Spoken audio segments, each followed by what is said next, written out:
The rain wasn't falling, it was pressing, heavy enough to blur the city into a watercolor. At the corner bus stop, a little girl stood alone. 9 years old, hair plastered to her cheeks, yellow raincoat clinging to her frame. Her backpack sagged from her shoulders, water dripping from its corners. Edward Hale saw her as his car slowed for the light. The glass between them made her look even smaller. Her lips moved, and he could read the words. "Does the rain stop if you're rich?" It was so unexpected, so naked in its honesty, that he lowered the window halfway. "No," he said. She gave the smallest shrug. "Figured. Rain doesn't care who's in the car." And just like that, she turned her eyes back to the road. The light turned green. The chauffeur eased forward. Edward didn't move his head, but in the rearview mirror, he watched her disappear into the silver haze. He told himself it didn't matter. He didn't collect moments like this, he built things, bought things, closed deals. In 64 years, he had taught himself to notice only what he could use. But that question clung to him. He'd asked his own version once, standing in a doorway while his father left with a suitcase. "Does it stop hurting when you grow up?" No answer then either. Edward's empire had been born from a childhood of wet ceilings and empty cupboards. By 16, he'd been working night shifts, saving in crumpled bills for something bigger. By 30, he was buying the very buildings that once leaked over his bed. People called him ruthless, untouchable. They didn't know about the silence he carried or the family who no longer called. His name was on glass doors across the city, but there was no one waiting at his own front door. The girl's name was Lila. She lived with her mother in a narrow apartment above a laundromat. The hum of dryers was the sound she fell asleep to. Her raincoat had belonged to a cousin, and the sneakers she wore curled at the toes from overuse. Every morning, she stood at that bus stop, rain or sun. Her backpack was never far from her hands, inside, a worn sketchbook filled with drawings. Not just anything she saw, but the things she wanted to exist: warm kitchens, bright gardens, people laughing beneath a shared umbrella. It had been weeks since Edward first noticed her. She never waved, never smiled, but her eyes lingered on his car longer than on the others. And every time, he found himself looking back. That night, the rain had a sharp edge to it. The kind that rattles windows and bends streetlights into trembling shapes. As they approached the corner, Edward saw her again, hood down, rain soaking her hair, shoes splashing in shallow puddles. She stepped close to the curb. And this time, she spoke loud enough to cut through the storm. "Does the rain stop if you're rich?" He lowered the glass, and the cold air swept into the car. "No." Her small shrug was almost defiant. "Thought so." She turned away, and the glass slid back up. The chauffeur drove on, but Edward's mind stayed at that bus stop. The words were simple, but they lodged deep. Not because they were clever, but because they carried a truth he had spent decades trying not to hear. No, the rain never stops. And maybe, just maybe, that was the problem. It had rained the night his father left. Not a storm, just a slow, steady patter that dripped through the corner of Edward's bedroom ceiling. He was 9.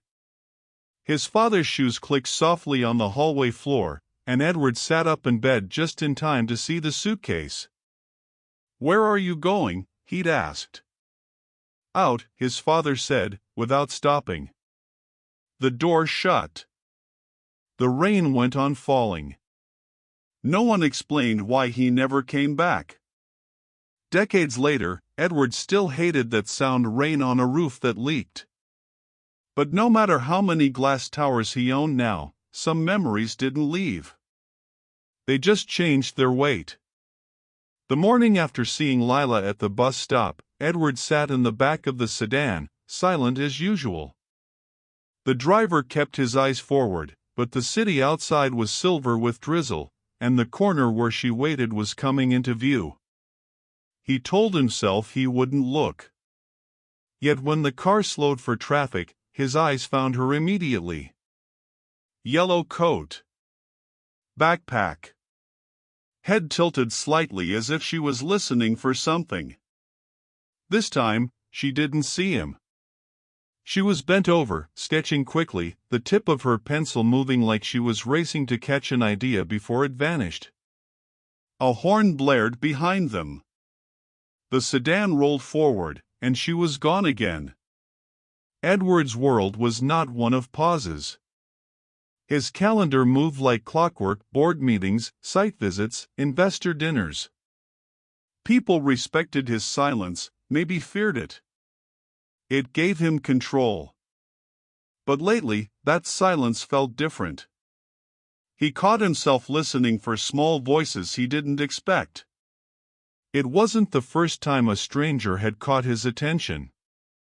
Years ago, a young assistant had told him, "You watch people like you're reading them, not meaning them." He had never known if it was meant as a compliment. With Lila, it wasn't about reading. It was about remembering. Her world, though smaller, had its own rhythm. The laundromat downstairs was always warm, smelling faintly of soap and heat. Her mother worked long shifts, often leaving Lila to manage herself after school. She'd wait for the bus alone, rain or shine. She liked the rain not because it felt good, but because it blurred things. Made the streetlights look like stars melting. Made strangers softer around the edges. She didn't know who Edward Hale was. She just knew his car passed most mornings, and that he always looked out the window, even if only for a second. She'd once wondered if he saw her at all. Now she knew he did. That evening, Edward was halfway through a late dinner when his phone buzzed. It was his PR consultant, sharp, efficient, and always 2 steps ahead of a scandal. "We've had a photo surface," she said without greeting. "You were watching someone at a bus stop. A child." Edward's fork paused halfway to his mouth. "It's nothing," he said flatly. "Innocent or not, you need distance. These things get twisted. People talk. You understand?" He didn't answer. She moved on to discuss an upcoming awards ceremony, but his thoughts were elsewhere, back on the corner, in the rain, with a small voice asking if storms cared about wealth. That night, he stood by the floor-to-ceiling window of his penthouse. The city light smeared across the wet glass.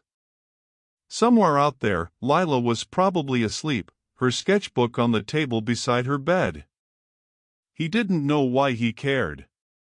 He only knew that for the first time in years, he didn't want to look away. What would you do if helping a child meant risking the life you'd built? Edward Hale had always thought the answer was simple: protect yourself. Protect your reputation. But the corner bus stop was coming up again, rain streaking the glass, and he found himself making a choice before he even thought it through. "Slow down," he told the chauffeur. The driver glanced in the mirror. "Sir, traffic." "Slow." The sedan rolled to a crawl. Lila was there. But something was different. No hood this time. Her hair was plastered to her cheeks, and her left sneaker was ripped open at the side. She was limping, shifting her weight as if the ground itself hurt. Edward lowered the window. "Where's your bus?" "Missed it," she said, voice muffled by the rain. "I walked." He reached for the umbrella his driver had ready, but stopped. Instead, he stepped out himself, letting the rain hit his suit, and moved toward her. The driver's voice was tense behind him. "Sir, this is not." Edward didn't answer. He held the umbrella over Lila instead, walking her toward the approaching bus. It wasn't a rescue. It was just a human thing. But the entire time, he could feel eyes watching from passing cars. The next morning, his phone rang before sunrise. It was the PR consultant again. "I told you to keep your distance," she said. "Now there's a video. Online. People are speculating. This is dangerous, Edward. You're not some anonymous man on the street. You can't be." He could have denied it, argued that it was nothing more than walking a child to safety. But instead, he hung up. In the days that followed, he found himself deliberately slowing at the corner every morning. And every morning, she was there, unless she wasn't. Then came the stretch of absence. 1 day. 2. 3. The rain still fell, but the bus stop stood empty. On the 4th day, he told the chauffeur to stop completely. He stepped out and waited. The city rushed past him. Minutes stretched. And then she appeared, emerging from a side street, shoes soaked, limping again. "You've been walking?" he asked. "Buses don't always come. Besides, I like the rain." Her voice was matter-of-fact, like she'd long stopped expecting the world to bend for her comfort. "You shouldn't be out here like this," Edward said. She gave them a look that wasn't defiant, just knowing. "And yet, here I am." The bus pulled up with a hiss. She stepped on without looking back, but when the doors closed, he noticed her glancing at him through the fogged glass. That evening, Edward sat in his study with a glass of untouched whiskey. The rain tapped on the window like it was knocking. In the quiet, he thought of how quickly people judged. He'd spent decades learning to protect himself from bad press, bad deals, bad faith. But he had no shield for the feeling that girl stirred in him. He could ignore her. Walk away. Let the story die before it ever started. Or he could keep showing up even if it cost him. For the first time in a long time, he didn't know which choice was safer. What Edward didn't know yet was that the day she vanished from the bus stop would be the day everything began to shift. It started like the others, rain tracing rivers down the car windows, city sounds muffled by the soft hum of the engine. Edward sat in the back, briefcase at his side, mind already sifting through the day's meetings. "Corner ahead, sir," the chauffeur said. But the bus stop was empty. No yellow coat. No backpack. Just the sagging bench under a shivering street lamp. Edward told himself it meant nothing. She was just a child on her way somewhere else. But when the same emptiness greeted him the next day, and the next, something restless stirred. On the 4th day, she was there. Her sneakers were worse than before, one sole flapping with each step, her limp sharper now.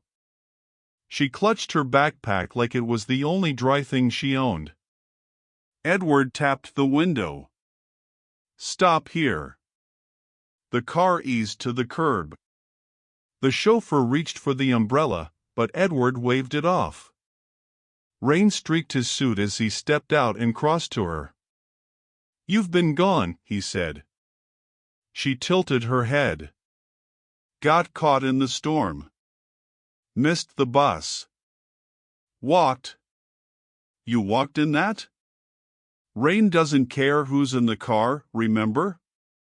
Her words hit harder this time, not because they were clever, but because she was using his presence to hold him accountable.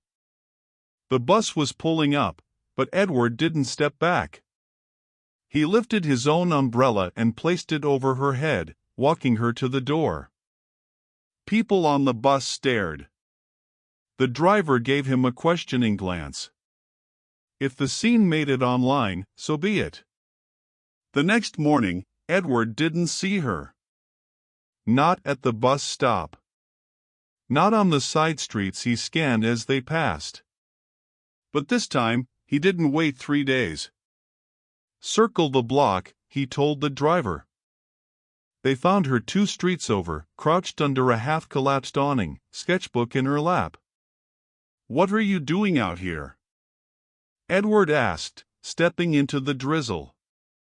She didn't look up from the page. "Drawing the rain. Trying to make it hold still." The page was alive with pencil strokes, puddles, glistening sidewalks, the warped reflection of a man's shoes in the water. Edward didn't know whether to be impressed or unsettled. That evening, he sat in his living room with her words and drawings circling his mind. It wasn't pity that kept replaying her face. It was recognition. He had once been the kid standing in the rain, learning that storms didn't stop for anyone. He had no plan yet, no grand decision. Only the growing sense that he was moving toward something he didn't fully understand and couldn't walk away from anymore. What he didn't realize was that this slow orbit around her life was pulling him somewhere he'd long avoided. A place where connection demanded vulnerability, and vulnerability demanded risk. The kind of risk no contract could protect him from. The first envelope was plain white, unmarked, just large enough to hold a voucher for art supplies. Edward slipped it into Lila's backpack while she was bent over her sketchbook at the bus stop. He told himself it wasn't charity, it was a transaction. An artist needed tools, and he was simply making sure she had them. The next morning, she walked right up to him, envelope in hand. "It was you." Edward didn't answer. "I'm not a charity case," she said, pushing it toward him. He could have let her walk away. That would have been cleaner, safer. But instead, Edward stepped forward, the rain flattening his hair against his forehead. "Then let me commission something," he said.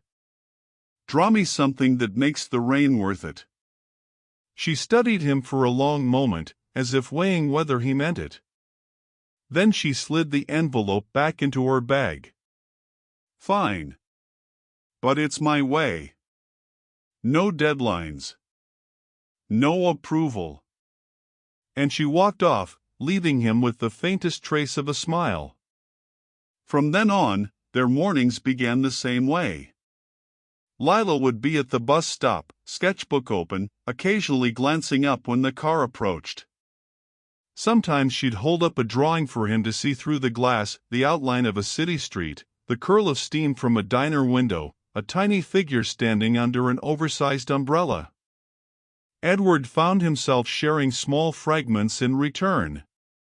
Not stories, exactly, but pieces of memory, the smell of wet plaster in winter, the way a ceiling stain could grow until it looked like a map. He didn't tell her everything. Not yet. But the weight he'd been carrying began to shift, just enough for him to notice. At home one evening, Edward dug through a box in the back of his closet. Inside were papers he hadn't touched in decades, old contracts, unopened letters, a single photograph of himself at 9 years old. He was wearing shoes with split seams and holding a book under his arm like it might blow away. The background was a blur of rain. He placed the photo on his desk, beside one of Lila's sketches. The similarity was so sharp it made him sit down. Days turned into weeks. Edward began to notice things he'd ignored before, the faint lean in her posture from carrying that heavy bag, the way her coat barely kept the rain off her arms, how she'd sometimes glance at other children boarding the bus in pairs. One morning, she handed him a drawing through the window. It was of the bus stop itself, but in her version, the bench wasn't empty. Two figures sat under a shared umbrella. He kept it in the inside pocket of his suit all day. Their conversations grew, but never became chatter. She asked about buildings, how they stayed standing in storms, how they didn't sink into the ground. He asked about her sketches, why she sometimes drew the same scene twice. Because, she said, if you draw it once, it's just what you saw. If you draw it again, it's what you remember. He thought about that long after the bus pulled away. Edward didn't notice it happening, but the distance he'd built over decades was thinning. The rain still fell every day, but it didn't feel quite as cold when she was there. And in the quiet of his penthouse, he began to understand something he'd resisted for years, that giving someone a reason to create could be as much of a gift as giving them shelter from the storm. The boardroom was warm, polished, and silent, yet Edward felt colder than he had standing in the rain. 24 eyes were on him, waiting for his signature on a billion-dollar deal. The PR consultant leaned in. "Sir, we need you now." But outside, through the wall of glass, the storm was tearing across the city. And he couldn't stop thinking of an empty bus stop. He set down his pen. "We're done here." A murmur rippled through the room, but Edward was already walking out. The chauffeur looked up in surprise when Edward slid into the back seat. "Where to, sir?" "Find her." They combed the streets, the bus stop, the side alleys, even the laundromat above which she lived. Nothing. Then, through the streaming windshield, Edward spotted a small figure in the locked city park. She was under the slide, knees drawn up, sketching by the beam of a small flashlight. Edward climbed the fence himself, suit catching on the metal, shoes sinking into the wet grass. "What are you doing here?" he asked. She didn't stop drawing. "I draw when I can't stop the rain. Makes me feel like it's listening." He took off his coat and wrapped it around her shoulders. "Come on. I know a place that listens better." The diner was nearly empty, the air warm with the smell of coffee and toast. They sat in a booth by the window, mugs of hot chocolate steaming between them. For once, Edward didn't think about what to say next. He just listened. She told him about her favorite pencils, the stories she made up for the people she drew, and the way she imagined sunshine tasted. And somewhere in the middle of it, he felt the quiet shift, that small, almost imperceptible moment when someone decides to trust you. Weeks passed. The rain eased into occasional drizzle. Lila started showing up at the bus stop in bright red boots and a new coat, sketchbook still under her arm. One afternoon, she waved as the sedan approached. Edward signaled the driver to stop. "So," she said as he stepped out, "does the rain stop if you're rich?" He shook his head. "No. But sometimes, you forget you're wet." She smiled, not the quick, polite smile she'd given strangers before, but something warmer. That night, Edward sat alone in his penthouse, rain streaking the glass. In his lap was a drawing she'd given him that afternoon. A tall man holding an umbrella over a little girl, both smiling as the rain fell around them. For years, he had thought his life's worth was measured in the towers he built, the contracts he closed, the zeros on his balance sheet. But here, in pencil on paper, was a different kind of legacy. One you couldn't quantify. You can't stop the rain. But you can choose where you stand when it falls and who you stand with. If you've ever been the one in the storm, or the one holding the umbrella, you already know. Stories like this are why this channel exists, because sometimes, the smallest act of kindness can rewrite someone's whole story.